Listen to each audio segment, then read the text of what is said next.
Hello and welcome to another video. Today I'm going to be seeing how long spawn towers last against endless mode in TDX. And I know I did this already on my channel, but this one is a little different. First I changed the map to Junction, and I brought that gamer guy along with me. And the relic and crookboss tower were introduced, and we'll see if they'll make a difference in this run. In my last video I made it to wave 47 with only spawner towers, and I'm going to see if the relic, the crookboss, and having a buddy along with me will make me go further in this run. The first tower I get is the relic. Immediately I upgrade to level 2, and that gamer guy gets a crookboss down, and he is very important for later on in this run. Next I get a barracks to get spec ops for their high DPS and their hidden detection. And then I get another barracks for the missile trooper to help deal with the summoner's horde of enemies. One of the weaknesses of spawner towers, and this is a very big weakness, is hordes of enemies, because the spawner tower can only shoot the thing in front of it, and if you have no splash, it'll be very difficult to clear out the enemies. So missile trooper is very important. Same with tanks. And once enemies get to your units, they just die. So splash is one of the most important aspects of summoner only, or spawner only, sorry. By wave 16, I have relics to spawn archers, which are very overpowered. They are stronger spec ops, basically, with more health and damage. They have a staggering 200 health, and you can have 4 of them, unlike the spec ops, which you only have 3 max on the field. And they do like 20 something damage with their bow and arrows. And I also started getting crook bosses. I wanted to go bottom path for his bounty ability for more cash, and for him to spawn his agent minions. By wave 17, I started getting down armored factories for their heavy damage. And by the way, I haven't said this yet, for any spawner tower that has a split path, the 2 of the upgrade types, I'm getting 50-50 for each of them. For example, I'm getting 3 top path armored factories, 3 bottom path armored factories. By wave 21, I started getting wardens for my relics. These guys are good because they have 1500 health and do splash damage of 133, which is good, especially against bullet resist enemies, because the relic tower actually does melee damage, which very few enemies have resistance to or immunity to. By wave 27, I really started focusing on maxing out my armored factories and maxing out my barracks, and that gamer guy focused on maxing out his bottom path crook bosses for their bounty ability so we can acquire more cash to get the overseer. By wave 29, we started to do good, but there was a new challenger approaching, the Spectator. He's basically a stronger summoner who summons stronger enemies, but luckily we planned ahead and got a hefty sum of crook bosses, and by changing the presets to attack last, we killed them in seconds, and that's why crookboss is important to this run. Without crookboss, we would have lost, because we got overrun by these tanky enemies and the summoners keep spawning stuff, and we would have lost then and there. By wave 30, we fight our second boss of this run, the revived Plague Doctor, the boss of the elite mode, which is a little harder than the normal Plague Doctor, but we have mechs to keep our crooks alive, and he goes down a little bit faster than normal Plague Doctor, getting about like halfway through the track, which is pretty expected, or pretty normal I should say, because we have stronger towers by now, and killing him shouldn't be too hard because he cannot kill our spawner units unless he walks into them. By wave 31 to 33, I got my first Zed, and some of my crooks maxed out. Zed at its early levels aren't very good, but later on they become a force to be reckoned with. By wave 35, we got our first Overseer. Yay! But there's a problem. It's another boss battle, or I should say a boss rush, with 2 Predators and 1 Eradicator, the final boss of intermediate mode. And all these guys can kill my units.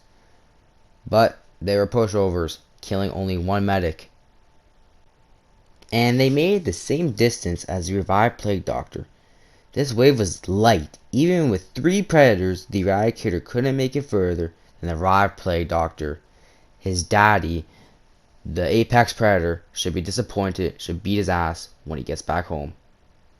And after the pussies died, I managed to max out one of my Zeds, which is really cool because they do a lot of damage. And I started to get more Zeds down for extra damage and just plow through the other guys. By wave 40, we had some more bosses to fight, another Eradicator, and the Eradicator Mark II, the final boss of Extra Mode. These guys, they aren't really shit.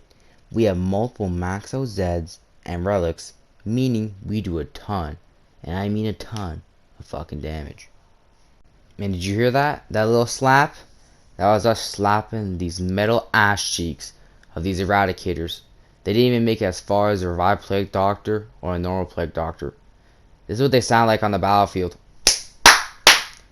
Beating the shit out of their metal ass cheeks.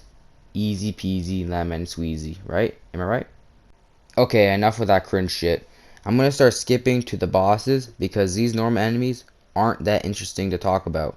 And basically, I'm maxed on all my towers, and that gamer guy is actually maxed out on all of his towers. And the reason why that gamer guy is maxed out before me is because he doesn't have Zed, he's a brokey, you know. He didn't grind for it, and I did, and I have it. And I waited a week of my life to get it, and he didn't, and he got to enjoy his life for a week because I sat here and wasted away grinding this game to get it. But that, all that matters is I have it and he doesn't, so get wrecked. The next boss is the Eradicator Mark III at wave 50. He is a big bitch. He killed some of my spawner towers. He mainly killed barracks and armored factories. But hey, he couldn't even make it out of the first section of the fucking map. So let's all give a big fuck you to the Eradicator Mark III. And we're gonna watch him run down this edge and trip and fall like a little loser. The game is starting to send stronger enemies like anti-material golems, armored runners, and zombie laser gunners. They don't make it far, but they do kill our units in bulk, which is very annoying because they have to wait for them to come back to front lines. The next boss is the Eradicator Mark IV. He's a tanky fellow, having a lost shield, and when he's near death, he can regenerate his shield. This does have a cooldown, but he can still do it like multiple times, which is really annoying. And he can kill units, and he kills my spawners quite often, so that's annoying. But he mainly killed that gamer guys, so I guess it's nice for me, so I'm going to rebuild them, and he can do it instead. You can see what I mean. This guy got rid of all his shield, and he just regenerates right away. He can hit across the entire map, so he can hit all my units. And look at this. This guy lives on a fucking sliver of health to regain all of his shield. But luckily for us, we're overpowered, and we kill him, destroy all of his shield, and we barely kill him, and he pop him like a fucking water balloon. By wave 42, our motion and our energy started to slow down here. The basic, most primitive enemies started getting stronger and started getting farther, which was really bad for our spawners. At this point, we just had so much money we couldn't put any more guys down. We just had to hope for the best and replace anyone that dies.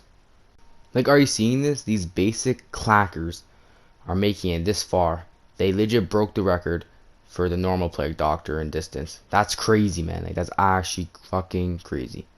And now we gotta deal with the Avengers spam. These guys are really annoying because they don't spawn from like the beginning of the track. They spawn right in the fucking middle, which is really bad for spawn units because they need to take time to get to the front so they do maximal damage instead of just dying halfway through without even getting a pull off an attack.